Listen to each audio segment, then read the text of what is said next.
తను కారు ఎలా డ్రైవ్ చేస్తున్నాడో ఏమో కూడా అర్థం కాలేదు పృథ్వీకి. అసలు చూపు రోడ్డుపైనే లేదు. స్పీడ్గా వెళ్తున్నాడు, స్లోగా వెళ్తున్నాడు, అసలు కంట్రోల్లో లేడు.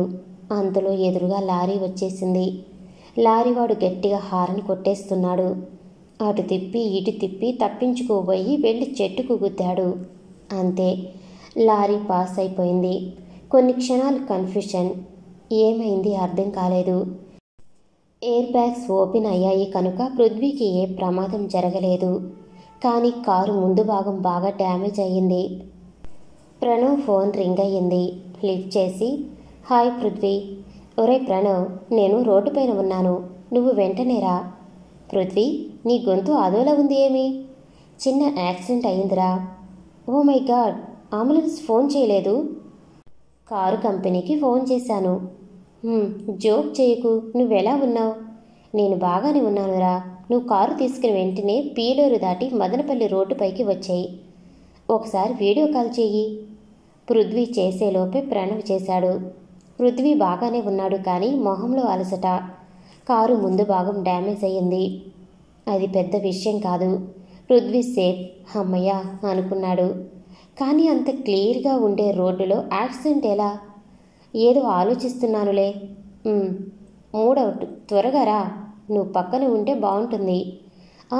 ఇమీడియట్గా వచ్చేస్తున్నా, రిలాక్స్గా ఉండు, జాగ్రత్తరా. డ్రైవ్ చేస్తున్నంతసేపు ఆలోచిస్తూనే ఉన్నాడు ప్రణవ్. ప్లే క్లాస్ నుండి ఫ్రెండ్స్. ఈనాటి వరకు ఏ పొరపచ్చాలు లేవు, ఇద్దరి మధ్య అరమరికలు లేవు. కానీ పృథ్వీ ఎప్పుడూ కుటుంబ విషయాలు చెప్పలేదు, వాళ్ళ అత్త గురించి తప్ప. కానీ ప్రణవ్కి పృథ్వీ కుటుంబ విషయాలు తెలుసు. తెలిసినా తెలిసినట్టుగా పృథ్వీతో ప్రవర్తించలేదు. అలాగే పృథ్వీ కూడా ఎప్పుడూ కుటుంబ విషయాలు చెప్పలేదు. వాస్తవానికి ప్రణవ్కు తెలిసిన విషయాలు పృథ్వీకి తెలియవు. ఆ విషయం ప్రణవ్కి తెలియదు. ప్రణవ్ శారదను మరో వ్యక్తితో చూశాడు.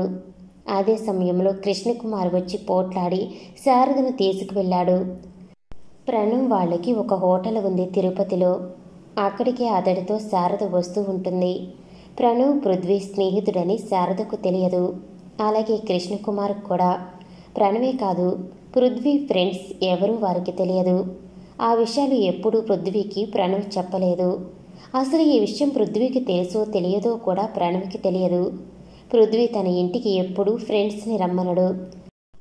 ఫ్రెండ్స్తో ఎప్పుడు కలిసినా బయటే కలుస్తాడు. మొదట్లో కారణం ప్రణవ్కు తెలియదు. శారదను తమ హోటల్లో చూశాక విషయం అర్థమై పృథ్వీకి చెప్పాలనుకున్నాడు. కానీ ఒకవేళ పృథ్వీకి ఈ విషయం తెలియకపోతే? చాలా సున్నితమైన విషయం. తల్లి మరొకరితో ఉంది అని చెబితే పృథ్వీ రియాక్షన్ ఎలా ఉంటుందో ఊహించడం కష్టమైంది. అందుకే మౌనంగా ఉన్నాడు ఇన్ని రోజులు.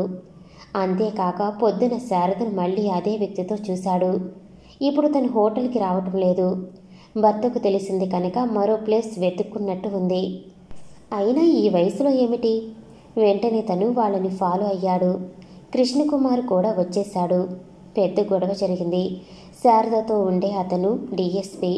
శారద అతనిని బావా అంటుంది. కృష్ణకుమార్ రెచ్చిపోతున్నాడు. డిఎస్పీగా ఉండి సిగ్గు మానం లేదు నా భార్యతో ఉండటానికి అని తిడుతున్నాడు. శారద అవేం లెక్క చేయక, ముందు నువ్వు తిరగటం మాను అని వెనుతిరిగి వెళ్ళిపోయింది. అప్పటి నుండి ఈ విషయం పృథ్వీతో మాట్లాడి కుటుంబ విషయంలో ఏదైనా మంచి నిర్ణయం తీసుకోవాలని చెప్పాలనుకున్నాడు. అందుకే పృథ్వీ నీతులకు వాళ్ళు ఇంకా పెళ్లి కూడా చేయలేదు అనుకున్నాడు. తన భార్యతో డిస్కస్ చేసినప్పుడు ఆవిడ ఇచ్చిన సలహా ఇది. నీకు తెలిసిన విషయాన్ని ప్రాణ స్నేహితుడు అనుకున్నప్పుడు తెలియచేసి వాళ్ళు కుటుంబం బాగుపడేలా చేయాలి. అంతేకాని స్నేహం దెబ్బతింటుంది అనుకుంటే అలాంటి స్నేహం దేనికి? పృథ్వీతో వెంటనే మాట్లాడు అని సలహా ఇచ్చింది. ఈ విషయం పృథ్వీకి చెప్పాలనుకునే లోపే పృథ్వీ నుండి ఇలా ఫోన్ వచ్చింది. అది మనసులో పెట్టుకుని డ్రైవ్ చేస్తున్నట్టుగా అనుకున్నాడు ప్రణవ్. కారు బ్యాక్ సీట్లో కూర్చుని ఆలోచిస్తున్నాడు పృథ్వీ. తన లైఫ్లో ఇదే ఫస్ట్ యాక్సిడెంట్. డిస్టర్బ్గా తల రుద్దుకున్నాడు. అనుకున్న దానికంటే ముందుగానే వచ్చేశాడు ప్రణవ్. అరే, మరీ ఇంత తొందరగానా? ఎందుకంత స్పీడ్గా వచ్చావు? పృథ్వీ అంటాడు. మనసాగలేదురా, క్యాషియస్గానే వచ్చాను. ఎలా జరిగింది? ఏదో ఆలోచిస్తూ ఉన్నాను, చాలా డిస్టర్బ్గా అనిపించింది. అనుకున్నాను. అసలు నేనే ఫోన్ చేయాలి అనుకున్నా. అనుకున్నావా? ఏమీ అర్థం కానట్టు అడిగాడు ఆశ్చర్యంగా. అవునరా, మీ అమ్మా నాన్న గురించే కదా. అమ్మా నాన్న గురించా? అర్థం కాలే. ఇంకా దేని గురించి ఆలోచించావు? ఈసారి ప్రణవ్ ఆశ్చర్యంగా అడిగాడు. అది తర్వాత అమ్మా నాన్నదేమిటి? ప్రణవ్ చెప్పాలా వద్దా అని సంశయించాడు. చెప్పరా, ఆలోచిస్తావెందుకు? భార్య చెప్పిన మాటలు గుర్తొచ్చాయి ప్రణవ్కు. కానీ పృథ్వీని బాధ పెట్టినట్లు అవుతాడా? అందులో అమెరికాకు వెళ్ళిపోతున్నాడు. అక్కడ ఒంటరిగా ఫీల్ అవుతాడేమో. ఏంట్రా నీ మౌనం? పృథ్వీ, ఇప్పుడు నేను చెప్పబోయేది చాలా సున్నితమైన విషయం. చెప్పకపోతే తప్పు చేసినట్టు అవుతుంది. చెబితే నిన్ను బాధ పెట్టినట్టు అవుతుంది. విన్నాక నన్ను అపార్థం చేసుకోకూడదు. గిల్టీగా ఫీల్ అవుతూ అన్నాడు. ప్రణవ్ కొత్తగా మాట్లాడటంతో మనిద్దరం చిన్నప్పటి నుండి కలిసిమెలిసి ఉన్నాము. ఈరోజు ఎందుకలా మాట్లాడుతున్నావో నాకు అర్థం కావటం లేదు. అయోమయ స్థితిలో అన్నాడు పృథ్వీ.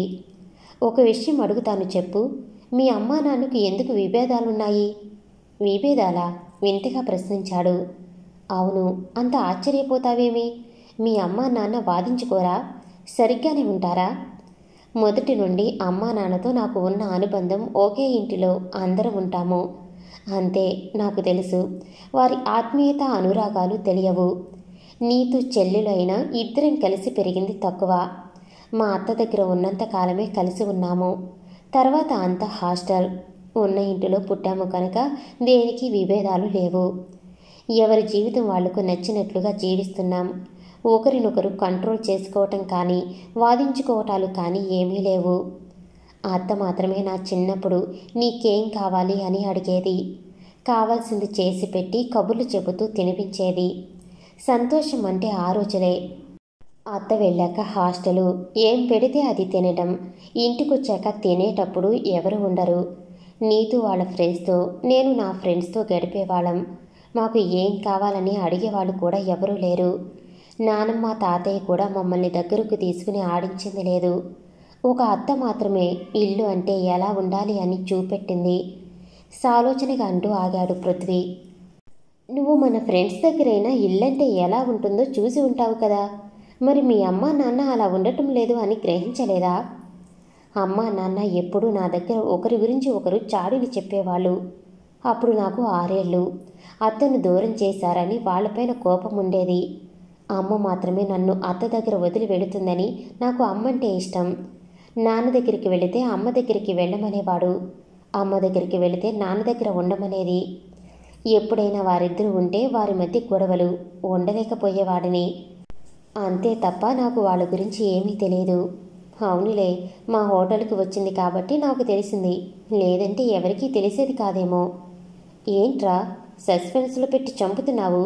ముందే మూడవుట్లో ఉన్నాను. కాస్త అలజడిగా అన్నాడు. పృథ్వీని అలా చూడటం ఇష్టం లేక ప్రణవ్ చెప్పటం మొదలుపెట్టాడు. ఇంత సీరియస్ మ్యాటర్ అని నేను అనుకోలేదు. పృథ్వీ కనుకొలలో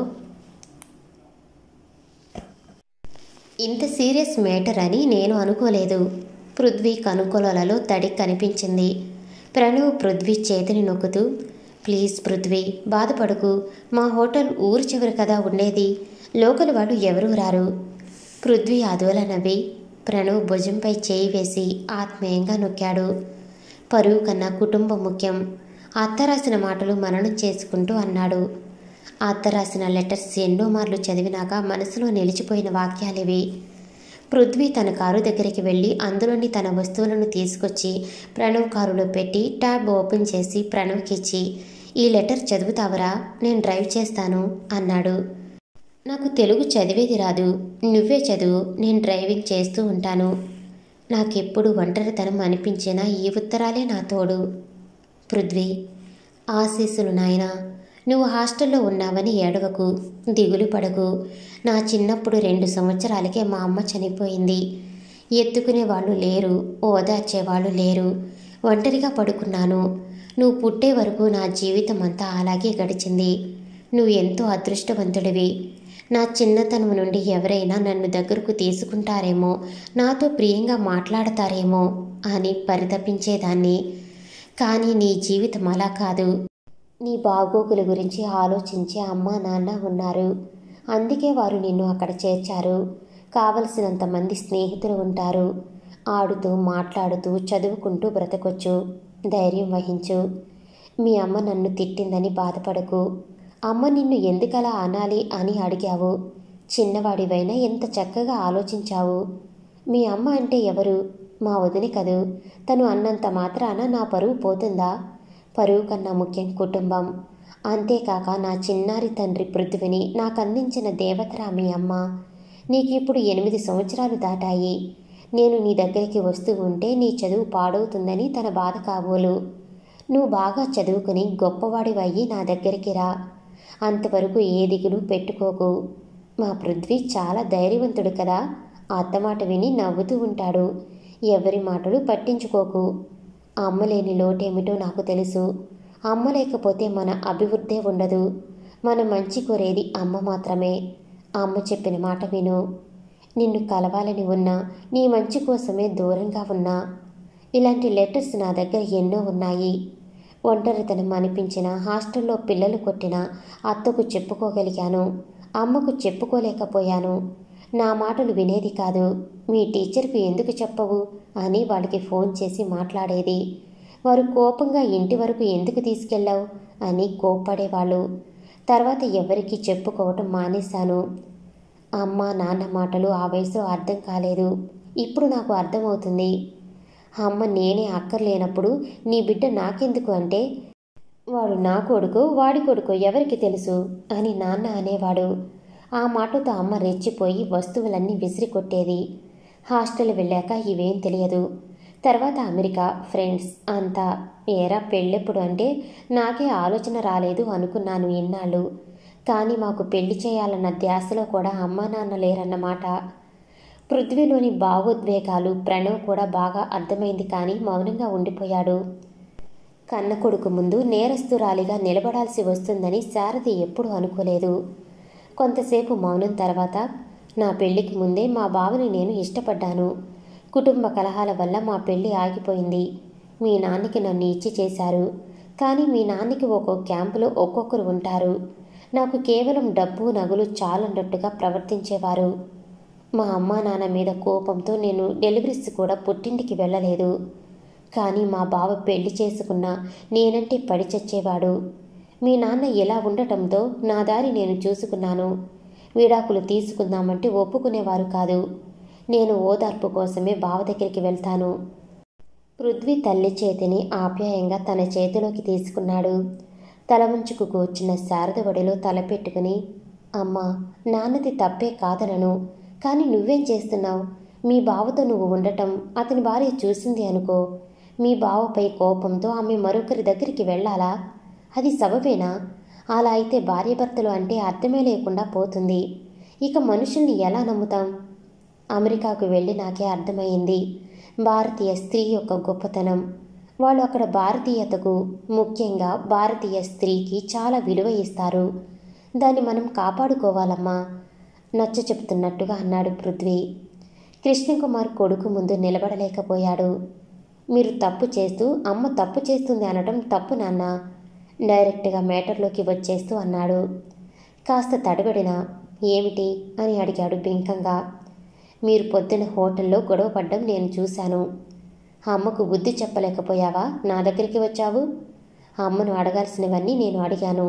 తను కేవలం మీ నుండి లభించని ఓదార్పు కోసమే వెళుతుంది. ముఖ్యంగా మీపై కోపంతో. అతడే కావాలనుకుంటే లేచి వెళ్ళిపోదా? ఊరు చివర ఉన్న హోటల్కి వెళ్ళాలా? వెళ్లే ముందు తనే చెబుతుందిగా అక్కడున్నానని. తప్పు చేయాలనుకుంటే సీక్రెట్గా ఉంచుతుంది. మీకెందుకు చెప్పి వెళ్తుంది? మీరు రావాలి అనేగా, మిమ్మల్ని రెచ్చగొట్టాలి అనేగా.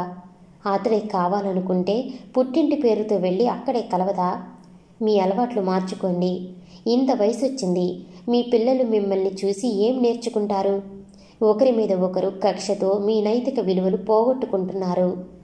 మీకు నా పుట్టుకపై నమ్మకం లేకపోతే మా ఇద్దరికి DNA టెస్ట్ చేయించండి, సీరియస్గా అన్నాడు పృథ్వీ. చెట్టంత ఎదిగిన కొడుకు నిలదీసినట్టు మాట్లాడుతుంటే మరేం మాట్లాడలేక మౌనంగా ఉండిపోయాడు. ఇంటికి వచ్చినప్పటి నుంచి అన్యమనస్కంగానే ఉంది దేవిక. అలా ఉన్నావేమిటి అడిగాడు వాసు. తల అడ్డంగా ఊపిన మొహంలో అలసట తెలుస్తుంది. ఎప్పుడు ఏదో ఒక నిష్ఠూరం అంటూ వాళ్ళింటికి వెళ్తూనే ఉంటుంది. కానీ పెద్దగా పట్టించుకోదు. అలాంటిది వచ్చినప్పటి నుంచి ఏమాత్రం హుషారు లేకుండా ఉండటం వాసుకి ఆశ్చర్యం అనిపించింది. ఏమైంది? మళ్ళీ మళ్ళీ అడిగాడు. నిట్టూర్చింది కానీ ఏమీ చెప్పలేదు. ఎలాగూ తానే వచ్చి చెప్తుంది. ఓపిక పడదామని వాసు ఊరుకున్నాడు. మళ్ళీ మనసు ఊరుకోక, పొద్దున ఫోన్ మర్చిపోయావు. నర్మద నీతో మాట్లాడాలని ఫోన్ చేసింది. ఫోన్ తీసుకువెళ్ళలేదు అని అంటే రాగానే మీ చేత ఫోన్ చేయించమంది అన్నాడు. దానికి కూడా పెద్దగా రెస్పాండ్ అవ్వలేదు. అనాలోచితంగానే పనులు చేస్తూ అది కూడా సక్రమంగా చేయలేక వచ్చి భర్త దగ్గర కూర్చుంది. పొలం దగ్గరకు వెళ్ళావా? ఏదో ఒకటి అడగాలి కనుక అడిగినట్టుగా అడిగింది. మిరపనారు కదా. ఏం వెళ్ళలేదులే అని వెళ్ళలేదు. ఇస్తివా? ఏమన్నారు? వాళ్ళు ఏమన్నా ఆలోచించేదానని కాదు. ఈరోజు చాలా డల్గా ఉన్నావు. ఇస్తివా అనగానే కంగారుగా చుట్టూ చూసింది.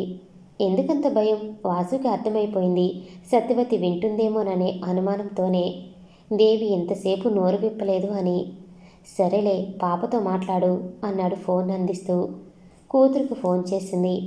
ఇంతసేపు పట్టిందా అమ్మ నీకు అక్కడ అడిగింది. ఏవో మాట్లాడుకుంటూ ఉండిపోయాములే. వచ్చాడా మీ పృథ్వీ? వేటకారంగా అడిగింది. ఉందే బాధలో ఉందేమో. చిన్న పెద్ద లేకుండా పొగరు మాత్రం బాగా పెరిగింది కోపంగా అంది. చిన్న పెద్ద లేకుండానా? సరేలే, నువ్వేదో చిరాకులో ఉన్నావు, రేపు మాట్లాడతా అంటూ ఫోన్ పెట్టేసింది. దేవిక లేచి మళ్ళీ లోపలికి వెళ్ళింది. అన్నం పెట్టే పనులు, పెట్టించే పనులు ఏవి పెట్టుకోలేదు దేవిక. ఎందుకంటే పెట్టే వరకు ఉండాలని వాళ్ళు అనుకోకూడదు. వంటైనప్పుడు ఎప్పుడు కావాలంటే అప్పుడు తింటారు. ఆ మాత్రం స్వాతంత్రం కూడా వాళ్ళకు ఉండాలి అని మొదటి నుండి పిన్నికే వదిలేసింది. తిండి తిన్న కాసేపటికి అంతా పడుకుంటారు. సత్యవతి భర్త దగ్గర కూర్చుని ఉంది. దేవిక వచ్చినాక ఏం కబుర్లు అని ముందే అడిగి తెలుసుకుంటుంది. ఈరోజు ఏం లేవు అని దేవిక చెప్పితే దేవిక మొహం అదోలా ఉండటం చూసి ఏమైంటుందా అని ఎదురు చూసింది. కానీ దేవిక ఏ విషయాలు మాట్లాడలేదు. దేవి పుట్టింటికి చిన్నప్పటి నుంచి జరిగిన విషయాలన్నీ పోసగుచ్చినట్లు చెప్పటం మొదలుపెట్టింది. మా వదిన నన్ను అలా బయట ఉంచటం నాకు చాలా బాధ అనిపించింది. కనీసం వాడి మొహం కూడా నేను చూడకూడదా? అంత తప్పు నేనేం చేశాను? తర్వాత ఎందుకో ఇంట్లోకి వెళ్ళబుద్ధి కాలేదు. అలాగే పెరట్లో కూర్చున్నాను. తర్వాత మా వదిన వచ్చి నన్ను పిలిచింది. వెంటనే డబ్బులు ఇచ్చి వచ్చేయాలి అనుకున్నాను. లోపలికి వెళ్ళగానే వదిన చేతికి డబ్బులు ఇచ్చాను. ఏమిటి అని అడిగింది. ఆ అడిగిన తీరుకు 50,000 రూపాయలు వదినా, మీకు ఇవ్వాలి కదా అన్నాను మెల్లగా. అసలు ఎంత తీసుకున్నావేమిటి అని అడిగింది నన్ను. నాకు అర్థం కాలేదు. అంతకు మునుపు 2 లక్షలు ఇచ్చినప్పుడు కూడా ఎందుకు ఇస్తున్నావు అంది. హాస్పిటల్లో ఉన్నప్పుడు సహాయం చేశారు కదా అని అన్నాను. మౌనంగా తీసి పెట్టుకుంది. ఇప్పుడు ఎంత తీసుకున్నావు అని ప్రశ్నించగానే, అంటే తాను ఇవ్వలేదా? మరి ఎవరు ఇచ్చినట్టు? నాకు డౌట్ వచ్చింది. నేను మౌనంగా ఉండేసరికి అన్న దగ్గరికి విశ్వేస వెళ్ళింది. వెళ్ళగానే గట్టిగా, ఎంత ఇచ్చావు ఆవిడ గారికి? పెద్ద నా చెల్లిలే కాదు అన్నట్టు పట్టించుకున్నట్టు ఉంటావు కదా, అంత డబ్బు ఎలా ఇచ్చారు అంటూ దెబ్బలాడింది. నాకు అన్నయ్య ఇచ్చాడా? ఆయనకి నా మొహం కూడా సరిగ్గా తెలియదు. వదిన ఇచ్చిందని ఇంతవరకు నేను అనుకున్నా కూడా నాకు తెలియదు. దానికి ఎప్పుడు యాక్సిడెంట్ అయింది కూడా నాకు తెలియదు. కూడా వారి సంభాషణతో వారిరువురూ నాకు డబ్బులు ఇవ్వలేదు అన్న విషయం అర్థమైంది. దానికి నేను డబ్బులు ఇవ్వటమేమిటి? నేనెందుకు ఇస్తాను? యాక్సిడెంట్ అయినప్పుడు ఇచ్చారట కదా. దానికి యాక్సిడెంట్ అయిన విషయం కూడా నాకు తెలియదు. ఇవ్వకపోతే ఊరికే ఇవ్వవలసిన అవసరం ఆమెకేమి? ఇదిగో, నేను నిజమే చెప్తున్నాను, నేను ఇవ్వలేదు. అది ఎందుకు ఇస్తుందో నాకు అర్థం కావటం లేదు. ఇస్తే తీసుకో, నష్టం ఏముంది అన్నాడు. వాళ్ళు ఇవ్వకపోయినా నా వద్ద డబ్బులు తీసుకుంటే నష్టం లేదా? అసలు యాక్సిడెంట్ అయినది మీకు అన్న విషయం కూడా తెలియదా? వాళ్ళని నేను కోరుకుంటున్నాను తప్ప వాళ్ళు నన్ను కోరుకోవటం లేదు. ఈ జన్మలో నేను వాళ్ళని నా వాళ్ళుగా చేసుకోలేను. ఇంకెందుకు నాకు ఈ ప్రాకులాట? వారిద్దరూ వాదించుకుని చివరికి వదిన నాతో చెప్పా పెట్టకుండా బయటికి వెళ్ళిపోతుంది. ఇక నాకు అక్కడ ఉండబుద్ధి కాలేదు. నేను వెళ్తున్నాను అని చెప్పి వచ్చేశాను. మరి అంత డబ్బు నీకెవరు ఇచ్చినారు? అదే అర్థం కావటం లేదు. ఆ రోజు చాలా దిగులుగా తల మంచం కానిచ్చి కిందనే కూర్చుండిపోయాను. చేతిలో చిల్లికవ్వ లేదు. నువ్వు స్పృహలో లేవు. ప్రణవ్, నర్మద చిన్నవాళ్ళు. నాకు ఎవరి దగ్గరికి వెళ్ళి డబ్బులు అడిగిన అలవాటు లేదు. వీధి లేక మా అన్న వదినలకు ఫోన్ చేశాను. మా వదిన నేను బయట ఉన్నాను అని చెప్పింది. మా అన్న నేను బిజీగా ఉన్నాను, ఎవరు ఒకరు వస్తారులే అన్నాడు. వాళ్ళ ముక్తసరి జవాబులతో నేను వాళ్ళని ఏమీ అడగలేకపోయాను. రాత్రంతా నిద్ర లేకపోవడంతో ఎప్పుడు కళ్ళు మూశానో కళ్ళు తెరిచేసరికి ఒడిలో బరువుగా కవర్ ఉంది. ఏమైందని తెరిచి చూస్తే అందులో డబ్బులు ఉన్నాయి. దాంతోపాటు ఒక పేపర్పై హాస్పిటల్ ఖర్చులకు అని రాసిన పేపర్ కూడా ఉంది అంటూ 10 సంవత్సరాలుగా దాచిన పేపర్ని తీసి భర్తకు చూపించింది. ఈ హ్యాండ్ రైటింగ్ నువ్వు ఏమైనా గుర్తుపట్టగలవా అడిగింది. పరిశీలనగా చూసి తల అడ్డంగా ఊపాడు. మరో ఉత్తరం ఇచ్చింది. అది పృథ్వీ రాసింది. ఈ 2 హ్యాండ్ రైటింగులను చూడండి. వాసు దేవి మొహంలోకి ఆశ్చర్యంగా చూస్తూ, పృథ్వీ ఇచ్చాడు అంటావా అన్నాడు. సందేహమే లేదు, వాడికి తప్ప నేనంటే ఇంకెవరికీ అభిమానం లేదు. వాడు ఎలా? ఒడిలో ఉన్న డబ్బు చూసి ఎవరైనా వచ్చారా అని నర్సును అడిగాను. ఒక ఆవిడ మాత్రం హడావిడిగా వచ్చింది. లోపలికి తొంగి చూసి వెనుతిరిగి వెళ్ళిపోబోతుంటే ఆపి వివరం అడిగాను. మీకు సంబంధించిన వాళ్ళేనట, కానీ వాళ్ళ అబ్బాయి ఫారెన్ వెళ్తున్నాడట. ఆ హడావిడిలో ఉన్నాడండి. ఆవిడ వద్ద మందులకు కూడా డబ్బులు లేవు అని చెప్పాను. తల ఊపి వెళ్ళింది అన్నది. ఇక నేను తనే ఇచ్చి ఉంటుందనుకున్నాను, అంతే తప్ప వేరే విధంగా ఆలోచించలేదు. అంత డబ్బు అవసరం అవుతుందని ఇచ్చిందేమో. మీరు కోలుకున్నాక తిరిగి ఇచ్చేద్దామనుకున్నాను. ప్రణవ్ని కాలేజీలో చేర్చాల్సి వచ్చి మనం డబ్బులు మొత్తం వాడేసుకున్నాము. అయినా మీరు కోలుకున్నాక 2 లక్షలు తిరిగి ఇచ్చినప్పుడు మొహం ఆశ్చర్యంగా పెట్టిందే తప్ప నేను ఇవ్వలేదు అని అనలేదు. కానీ ఈరోజు సంఘటనతో ఆ రోజు మన పక్క బెడ్డు అతను చెప్పిన విషయం గుర్తొచ్చింది. ఎవరు ఒక అబ్బాయి నీ దగ్గరకు వచ్చాడమ్మా, చాలాసేపు చూసి కళ్ళు నీళ్లు పెట్టుకుని వెళ్ళిపోయాడు అని చెప్పాడు. ఆ రోజు నేను పట్టించుకోలేదు, కానీ ఇప్పుడు అది పృథ్వీ తప్ప మరొకరు కాదు అని అనిపిస్తుంది ఆలోచనగా అంది. వాసు కూడా ఆశ్చర్యపోయి, అప్పటికే వాడికి అంత మెచ్యూరిటీ ఉందా అన్నాడు. దేవి కళ్ళు తుడుచుకుంటూ, నా బంగారు తండ్రి అంతే అంది. అవి ఆనంద బాష్పాలు అని వాసుకి అర్థమైంది. వాడు వెళ్లేలోపు నేను ఎలాగైనా వాడిని కలవాలి స్థిరంగా అనుకుంది. పృథ్వీ బయటికి వెళ్ళటం చూసిన శారద, పృథ్వీ టిఫిన్ చేశావా అని అడిగింది. అదే ఫస్ట్ టైం ఏమో. తల్లి టిఫిన్ చేశావా అని అడిగింది, గుర్తే లేదు. ఆగాడు కానీ వెనుతిరిగి చూడలేదు. చూస్తే కళ్ళల్లో తడి కనిపిస్తుందనుకున్నాడో ఏమో. ఎడమ చేత్తో లేదన్నట్టు ఆడించాడు. తింటావా అని అడగటానికి శారదకే నోరు రాలేదు. నడిచి వెళ్తున్నావే అని అడిగింది. కార్ డ్యామేజ్ అయ్యింది. మరెలా? ప్రణవ్ వస్తాడు. ప్రణవా? నా స్నేహితుడు. తల్లి సందేహం అర్థమైంది. అత్తపై అంత అయిష్టం ఎందుకో అర్థం కావాల్సిన అవసరం లేదు. ఎందుకంటే తన కడుపున పుట్టిన బిడ్డైన భర్త మీద కోపంతో ఆలనా పాలన వేరే వాళ్ళ మీద వదిలింది. మరి ఇతరుల గురించి నిస్వార్థంగా ఎందుకు ఆలోచిస్తుంది? తల్లి గురించి అలా ఆలోచిస్తుంటే చిన్నతనంగా అనిపించింది. ఆత్మీయత, అనురాగాలు పొందటానికి అదృష్టం ఉండాలి. కాంపౌండ్ దాటేసరికి ప్రణవ్ వచ్చి ఆగి హారన్ కొట్టాడు. హుండై కంపెనీ దగ్గరికి వెళ్ళి కారు స్టేటస్ తెలుసుకున్నాడు. వాళ్ళు టైం పడుతుంది అనగానే, కొత్త కారు కొనేసుకుందాంరా అన్నాడు పృథ్వీ. సరే, రిటర్న్ చేసేసి మార్చుకో. కొద్దిసేపు ఆ విషయంగా కారు కంపెనీలోనే గడిపి ఇద్దరు బయటకు వచ్చారు. నీవు మరో వారంలో అమెరికా వెళ్ళిపోవాలి. కొత్త కారు ఎందుకు? మా అత్త ఎక్కడున్నా కనుక్కోవాలిరా. ఆమె దగ్గర ఉంటేనే నేను కొంచెం మనశ్శాంతి పొందగలను. ఉండే ఈ వారం రోజుల్లో కనీసం 2 రోజులైనా అత్తతో ఉండాలనుకుంటున్నాను. ఇంతకు మునుపు ఎప్పుడు ఇలా ఫీల్ అవ్వలేదు. ఈసారి ఏంటి? పృథ్వీ తల్లిదండ్రుల గురించి బాధపడుతున్నాడని ప్రణవ్ అనుకున్నాడు. పృథ్వీ, నా కారులో ఏదో కవర్ పెట్టావు, మర్చిపోయావు, తీసుకుంటావా? మర్చిపోలేదు, వదిలేశాను. వదిలేసావా? అదేంటి? ఏం చేయాలో తెలియలేదు. ఏంటో నువ్వు వింతగా మాట్లాడుతున్నావు. ఆ రోజు కూడా యాక్సిడెంట్ ఎందుకు జరిగింది అంటే ఏదో ఆలోచిస్తున్నాను అన్నావు. విషయం అడిగితే చెప్పవు. అలసటగా నుదురు రుద్దుకున్నాడు. చెప్పకూడదా? మనిద్దరి మధ్య ఇంతవరకు దాపరికాలు లేవు అనుకున్నాను నిష్ఠూరంగా అన్నాడు. అసలు ఏమీ లేదురా, కానీ ఏంటో తెలియటం లేదు.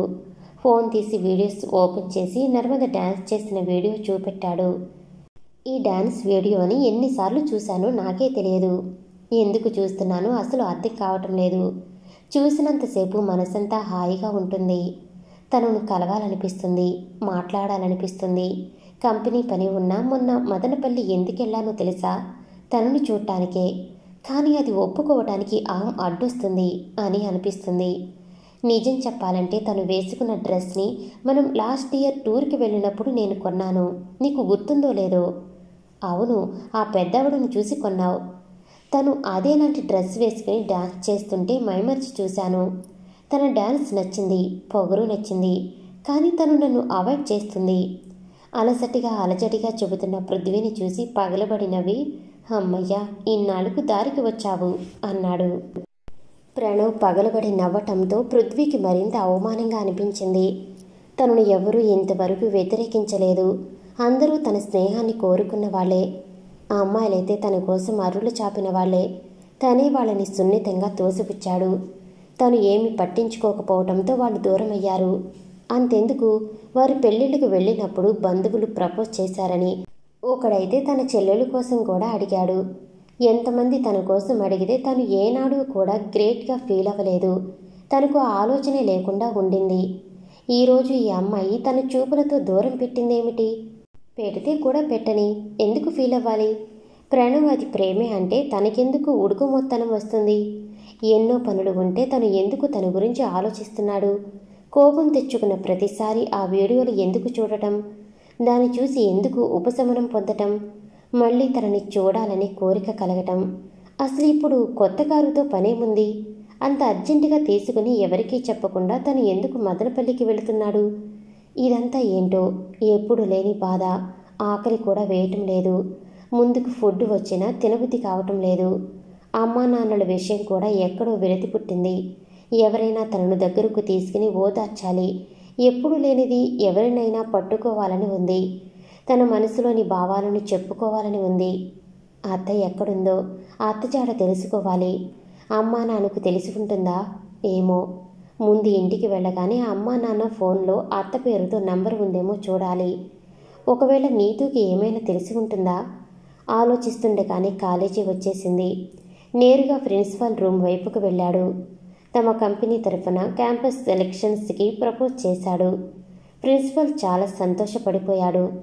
అనుకోని అవకాశం, వెంటనే పర్మిషన్ ఇచ్చేశాడు. పృథ్వీని బాగా హానర్ చేశారు. స్టాఫ్కి పరిచయం చేశాడు. మీ కాలేజీలో డిపార్ట్మెంట్ వైజ్ వర్తి క్యాండిడేట్స్కి లిస్ట్ ఇవ్వమని అడిగారు.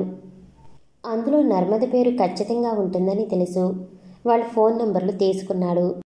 నర్మద ఫోన్ నెంబర్ చేతిలోకి రాగానే ఏదో కొంత సాధించినట్టుగా ఛాతి ఉప్పొంగింది. 1-2 రోజుల్లో ఇంటర్వ్యూ కండక్ట్ చేస్తామని చెప్పాడు. తన కంపెనీ న్యూ ప్రాజెక్ట్ కోసం ఫ్రెషర్స్ను అడుగుతుంది. కొత్త సాఫ్ట్వేర్ క్రియేట్ చేయాలనుకుంటుంది.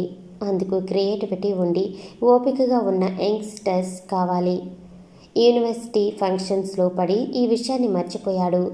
కానీ ఇప్పుడు నర్మదను కలవటానికి ఇది తనకు మరో సాకు. తనను సెలెక్ట్ చేసుకుంటే తన వైపు పాజిటివ్గా ఆలోచిస్తుందేమో. తనకెందుకు ఈ ప్రాకులాట? ప్రేమేనా? చదువుకునే రోజుల్లో ప్రేమలో పడ్డ తన ఫ్రెండ్స్ గుర్తుకు వచ్చారు. వాళ్ళ అందరితో మాట్లాడి తన విషయం కన్ఫర్మ్ చేసుకోవాలి. నర్మద తల్లికి ఫోన్ చేసింది. దేవిక జర్నీలో ఉంది. పొద్దుననగానే బయలుదేరింది. పొలం పనులు లేని కాలం. త్వరగా వంట చేసి ఈరోజు ఎలాగైనా పృథ్వీని కలుస్తాను అని భర్తతో చెప్పి బయలుదేరింది. మధ్యదారిలోనే ఫోన్ వచ్చింది. అసలు విషయం చెప్పదలుచుకోలేదు. చెప్పు పాప అడిగింది దేవి. ఎప్పుడు నర్మదను పాప అంటుంది. అమ్మా, తీరిగ్గా ఉన్నావా? మరేం లేదమ్మా. మొన్న ఒక అబ్బాయి నా డాన్స్ను పొగిడాడు అని చెప్పానే, అతను మళ్ళీ నాకు కనిపించాడు. పరిచయం పెంచుకోవాలి అనుకుంటున్నాడు అనుకుని అతనిపై కాస్త చిరాకు పడ్డాను. అలా ఎందుకు చేశావు? నీకేమైనా అతను నచ్చాడా? చిచి, ఏదో ఉన్నట్టు ఉంది. చీ ఏంటమ్మా నువ్వు? లేకపోతే ఏమిటి? లేదు అని చెప్పటానికి అంత చేదరించుకోవాలా? అమ్మా, నీ సలహా కోసం ఫోన్ చేశాను విసుగ్గా అంది. లేకపోతే సింపుల్గా లేదు అనొచ్చు కదా. అమ్మ లేకపోయినా నన్ను ఎంకరేజ్ చేస్తూ చెప్పిన మాటలకు నేను నీకు మాట ఇచ్చాను, నీ మాట జవదాటనని. సరే, అతడు కనిపిస్తే ఎందుకు చిరాకు పడ్డావు? నేను చెప్పిన మాటల్లో మొదటిదే చిరాకు పడటమే అబ్బాయిలను ఆకర్షించటమని చెప్పాను. మరి నువ్వేం చేశావు? ఓ అలా కాదులేమ్మా, దూరం పెట్టాలనే. ఇంకేం చేస్తావు, 10 రోజులు అతడి కంట కనబడకు. ఒకవేళ అతడు కనిపించినా, చొరవ చూపినా ఒక అపరిచితురాలిలా ఉండిపో. ఒంటరిగా ఎక్కడకు వెళ్ళకు. సరే, నీ మాట విని నేను ఎంత చక్కగా ఉంటే నన్ను అనుమానిస్తావా? ఉడుక్కుంటూ అడిగింది. అనుమానించటానికేముందే పిచ్చిదానా. అతడు మళ్ళీ కనిపిస్తే నీకెందుకు, మనుషులు అన్నాక కలుస్తూనే ఉంటాము. చూసి చూడనట్లు పోతుండాలా. నయం, నా కోసమే వచ్చాడు అని చెబితే ప్రేమలో పడ్డావా అని అడిగేదానివేమో మనసులో అనుకుంది నర్మద. గమ్మునుండావేమిటి? ఏమీ లేదు, నువ్వు చెప్పినట్లే ఉంటాను. సరే, ఉంటానా? ఏంటి శబ్దాలు వినిపిస్తున్నాయి? ప్రయాణంలో ఉన్నావా? ఆ విత్తనాలు కొనాలని వచ్చాను. అబద్ధం ఆడింది. సరే, జాగ్రత్తగా వెళ్ళు. ఇవాళ మా కాలేజీలో క్యాంపస్ సెలక్షన్స్ ఉన్నాయి. అలాగా? బంగారు తల్లి, బాగా చేయవే. నువ్వేం భయపడకు, నేను మంచి ఉద్యోగం తెచ్చుకుంటా. తెచ్చుకుని మీ అన్నలాగా మాత్రం చేయకు అంటే అంది కోపంగా. నువ్వు మంచిదానివే, వాడిలా కాదు నవ్వింది. తల్లి ఫోన్ పెట్టగానే తను నవ్వుకుంది నర్మద. తండ్రికి యాక్సిడెంట్ అయ్యే వరకు నర్మదకు బయట పనులేవీ తెలియదు. ఏనాడు బయట కూడా వెళ్ళలేదు. అలాంటిది ఇప్పుడు అన్ని పనులు తనే చేసేస్తుంది. తల్లిని తలుచుకోగానే అభిమానంతో కళ్ళు చెమ్మగిల్లాయి. అమ్మను ఎలాగైనా సుఖపెట్టాలి అనుకుంది. ప్రణవ్ కూడా మంచివాడే, కానీ వాడికి వ్యవసాయం అంటే అస్సలు ఇష్టం లేదు. దాన్ని నమ్ముకుని ఏం బాగుపడ్డారని. ఈ చేసే కష్టం ఏదో బయట ఎక్కడున్నా చేస్తే కనీసం నెలకు 10,000 మిగిలేది. అది వాడి మనస్తత్వం. దేవిక చెట్టుచాటుగా నిలబడింది. చిన్నప్పటి నుంచి తిరిగిన ఊరది. ఎవరైనా చూస్తారేమోననే ఫీలింగ్. 25 సంవత్సరాల క్రితం వదిలేసిన ఊరు. గుర్తుపట్టేవాళ్ళు తక్కువ. తను ఎప్పుడు వచ్చినా ఇంట్లోనే సరిపోతుంది. వదిన అన్న ఇద్దరు బయటకు రారు. వాళ్ళు ఎప్పుడూ కారులోనే వెళ్ళిపోతారు. ఒకవేళ బయటికి వచ్చినా కారు చూసి పక్కకు తప్పుకోవచ్చు. పృథ్వీ కూడా కారులోనే పోతున్నాడు. కారులో వస్తే ఎలా ఆపటం? అడ్డంగా వెళ్ళి ఆపితే ఆపుతాడా? కారులో వస్తే ఎలా గుర్తించడం? ఏమైతే అది అయ్యింది. లోపలికి వెళ్ళి పలకరించేస్తే? అమ్మో, ఇంకేమైనా ఉందా? వదిన వెంటనే ఏ దురుద్దేశంతో పలకరిస్తున్నావని అడగదు. అన్న చూసే చూపులకు తను తెలియకనే ఆమె దూరం వెళ్ళిపోతుంది. ఎలా? పృథ్వీ పెద్దవాడయ్యాడు కదా, అడ్డుకుంటాడా? చిన్ననాటిలా ఏడుస్తూ అత్త నాకు అది కావాలి అంటాడా? అయినా పెద్దయ్యాక ఎందుకు ఏడుస్తాడు? మరేం చేస్తాడు? చుట్టపు చూపుగా వచ్చానని పలకరించి వెళ్ళిపోతాడా? లేక మునిపటి చనువుతో వస్తాడా? లేక అన్నలా వదినలా మా నాన్నలా మారిపోయాడా? అలా ఊహించుకోగానే ఒక్కసారిగా తలనొప్పి మొదలైంది. భరించలేనట్టు కళ్ళు మూసుకుంది. పృథ్వీ అలాంటివాడు కాదు. అలాంటి వాడైతే అంత డబ్బున్న నా ఒడిలో పెట్టిపోడు. ఇందుకు వాడే పెట్టాడా? అందులో అనుమానమే లేదు. నాపై మరెవరికి అభిమానం లేదు. అయినా ఆ వయసుకు వాడి దగ్గర అంత డబ్బు ఎక్కడి నుంచి వచ్చింది?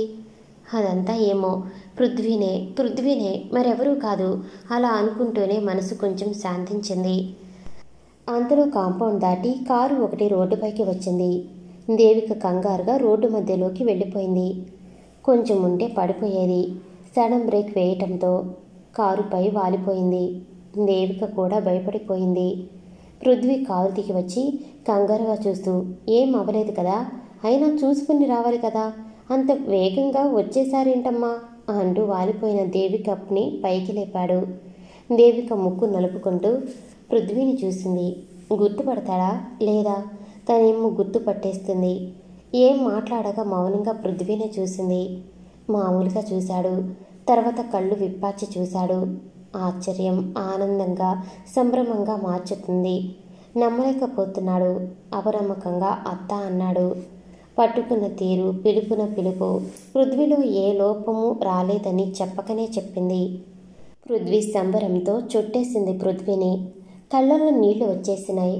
పృథ్వీ పృథ్వీ అని పలకరించింది. పృథ్వీ పరిస్థితి కూడా ఇంచుమించు అంతే.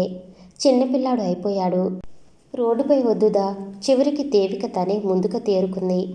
కారెక్కు, దారిలో మాట్లాడుకుంటూ పోదాం. సంతోషంగా మొదటిసారిగా కారెక్కింది దేవిక. పృథ్వీ తల్లిని ఎక్కించుకుంటున్నంతగా సంబరపడిపోయాడు. దారంతా 20 ఏళ్ల కబుర్లు. ఇద్దరూ ఎడతెరిపి లేకుండా మాటలు, నిష్ఠూరాలు, సంజాయిషీలు. ఇద్దరూ ఒకేసారి కలవాలని దృఢ నిశ్చయం చేసుకోవటం. తన కోసం అత్త అక్కడ నిలబడితే తాను అత్త ఫోన్ నెంబర్ సంపాదించి పదే పదే రింగ్ చేస్తే ఎంగేజ్ రావటంతో విసుక్కుంటూ కార్ స్టార్ట్ చేసి రావటం, అత్తను ఢీకొట్టడం వరకు ఒకటా రెండా కబుర్లే కబుర్లు. మధ్య మధ్యలో కళ్ళనీళ్లు తుడుచుకోవటాలు, నవ్వుకోవటాలు. దేవికకు కేవలం వెలితి మాత్రమే. పృథ్వీకి లోటు, మానసిక ఆరోగ్యవంతుడు కనుక అన్నిటా విజయవంతంగా దూసుకుపోయాడు. లేదంటే మనిషికి ముఖ్యంగా ఉండాల్సిన తల్లి ప్రేమ, దండన, తండ్రి ప్రోత్సాహం, తోబుట్టువుతో ఆటలు, కొట్లాటలు ఏమీ లేక బయట ప్రపంచం మాత్రమే చూసిన పృథ్వీ ఏమయ్యేవాడో. ఒక్క అత్త ప్రేమను మాత్రం పొందిన పృథ్వీ ఆమె ఆరాధనలోనే అంత స్థైర్యాన్ని తెచ్చుకున్నాడు. ఎంతటి వాడికైనా ఎన్ని సౌకర్యాలు కలిగించినా చివరికి ఇంటి వాతావరణమే కోరుకుంటాడు. ఎంతగా ఫ్రెండ్స్తో ఎంజాయ్ చేసినా చివరికి తన రూమ్కి వస్తే ఒక్కడిగా ఉండాలి. సమయానికి అన్నం కలిపి నోట్లో పెట్టే అత్తను పోగొట్టుకుని హాస్టల్ జీవితం, సెలవుల్లో ఇంటికొస్తే ఎలా ఉన్నావు, ఎన్ని రోజులు సెలవు అని కూడా ప్రశ్నించని తల్లిదండ్రులు అపరిచితుల్లా పెరిగారు. ఫ్రెండ్స్ ఇంటికి వెళితే ఆ కుటుంబ వాతావరణం ఎక్కడో మనసు చివుక్కుమనేది. వెంటనే వాళ్ళు అడక్కపోయినా అత్తతో గడిపిన రోజుల గురించి గొప్పగా చెప్పేవాడు. కానీ తను బాధపడుతున్నట్టు తనకే తెలియదు. అసలు తనకేం కావాలో కూడా తెలియదు. తను కుటుంబ వాతావరణం కోరుకుంటున్నాడని కూడా తనకి తెలియదు. మనసాంతరాలలో ఎక్కడో ఉండి పంచుకునేందుకు మనుషులు లేక తల్లడిల్లి అత్త కనిపించగానే దూది పింజలా తేలికైంది పృథ్వీ మనసు. పృథ్వీ అంత కాకపోయినా ఆడవాళ్లకు పుట్టింటి అభిమానం నరనరాల్లో పేరుకుపోయి ఉంటుంది. అన్నట్టు దేవికకు పృథ్వీని చూడగానే కన్నతల్లి ఆప్యాయత దొరికినట్టయింది.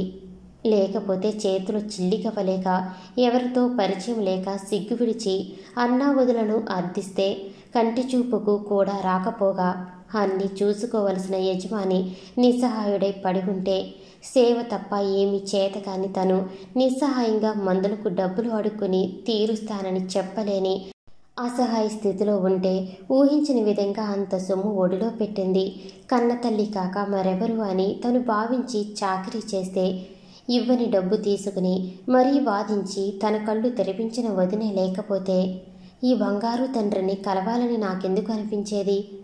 వదిన వీణ్ణి కని ఒక మేలు చేస్తే రెండోది డబ్బులు ఎందుకు ఇచ్చావని వాదించి మరో మేలు చేసింది. లేకుంటే డబ్బులు ఇస్తుంటే గమ్మున తీసుకునేది.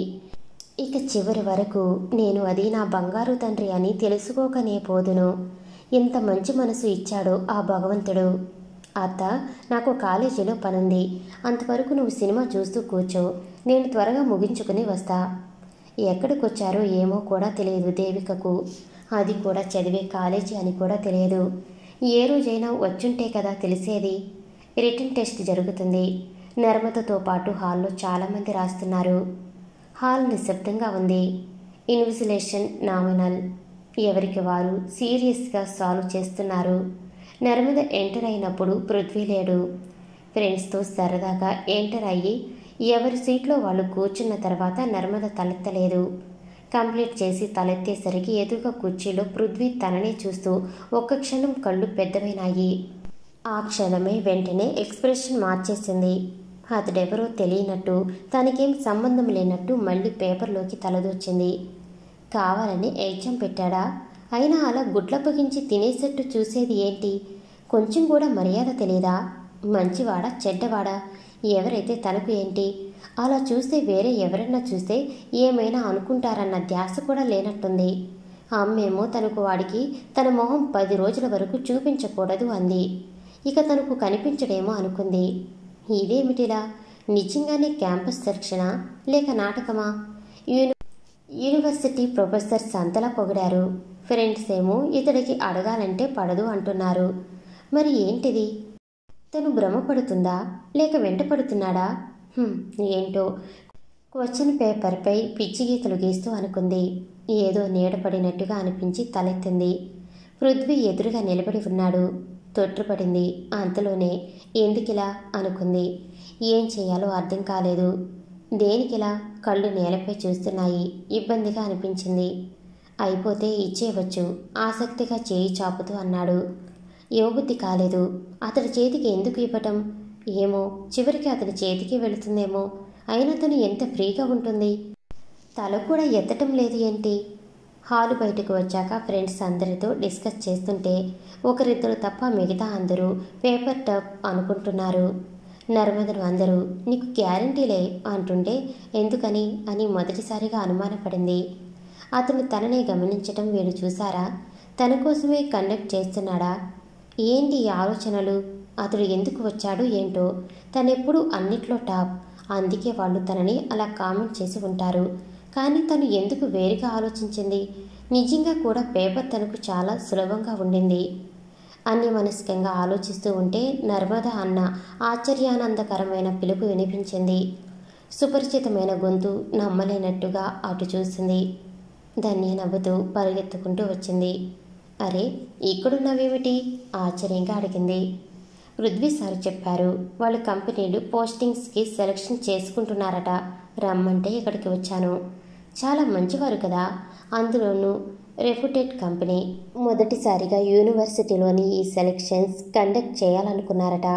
కానీ మొన్ననే హడావిడిగా ఉండింది కదా, ప్లేస్ మార్చాలని మీ కాలేజీ అనుకున్నారు. నన్ను రమ్మని సార్ చెప్పారు. యూనివర్సిటీ నుండి కూడా కొంతమంది క్యాండిడేట్స్ వచ్చారు. సెలెక్ట్ అయితే మంచి ప్యాకేజీ అంట. మా ప్రొఫెసర్స్ కూడా ఎంకరేజ్ చేసి పంపించారు. పృథ్వీ సార్ బాగా తెలుసంట. మౌనంగా వినింది నర్మద. ఏంటి మౌనంగా ఉన్నావు? బాగా రాసావు కదా. ధన్య నర్మద పరిచయమైన నాటి నుండి ప్రతిరోజు ఫోన్లో మాట్లాడుకుంటుంటారు. చాలా దగ్గరయ్యారు. కానీ పృథ్వీ కాలేజ్ దగ్గరికి వచ్చి తనతో మాట్లాడిన విషయం చెప్పలేదు. కానీ ధన్య పృథ్వీ తన వద్దకు వచ్చి మాట్లాడిన విషయం చెప్పింది. నర్మదకు అనుమానం వచ్చింది. తల్లి చెప్పిన మాటలు మననం చేసుకుంది. ఎవరి వలలో పడకూడదు, స్థిరంగా అనుకుంది. ఏంటి ఆలోచిస్తున్నావు? బాగా రాయలేదా? లేదు, బాగా రాశాను అని అనుకుంటున్నాను. నేను ఓకే బాగా అని చెప్పలేను, కానీ పృథ్వీ సార్ సెలెక్ట్ చేసుకుంటారు అని అనుకుంటున్నాను. ఏమంత నమ్మకం? టక్కున అడిగేసింది. అతను చాలా స్వచ్ఛంగా ఉంటాడు. కేవలం మనకు ఒక పరిచయమే. ఆ రోజు లెక్చరర్స్ అందరూ అతన్ని పొగిడారు. వెరీ హానెస్ట్ అన్నారు. అంతెందుకు, మనతో మాట్లాడని తీరు అతని స్థాయికి మనతో అలా చెప్పాల్సిన అవసరం ఏముంది? నాకు నీవు వేసిన డ్రెస్సు లాంటిది ఇచ్చాడు తెలుసా? ఇస్తూ ఈసారి మీరిద్దరూ కలిసి ఇదే డ్రెస్ వేసుకుని డాన్స్ చేయండి అని అన్నాడు. అవునా? ఎప్పుడు? విస్తుపోతూ అడిగింది. ఎందుకంత ఆశ్చర్యం? నేను నీకు వీడియో కూడా పంపాను కదా. వీడియోనా? అదేంటి, నువ్వింకా చూడలేదా? లేదే అంటూ ఫోన్ ఓపెన్ చేసింది. అదే అనుకున్నాను, ఏమీ రిప్లై ఇవ్వలేదే అని. ఏం లేదు, ఓపెన్ చేసినప్పుడు సిగ్నల్ రాలేదు, డౌన్లోడ్ కాలేదు. తర్వాత విషయం మర్చిపోయాను.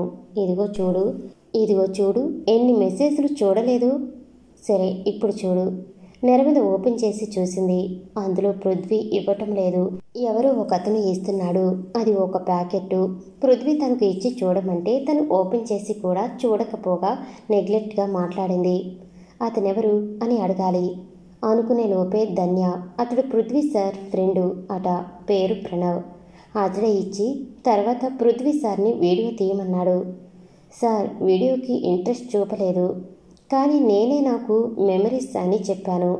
ఎంత చక్కగా నవ్వారో, అచ్చం పసిపిల్లాడిలా ధన్య సంబరంగా చెప్పింది.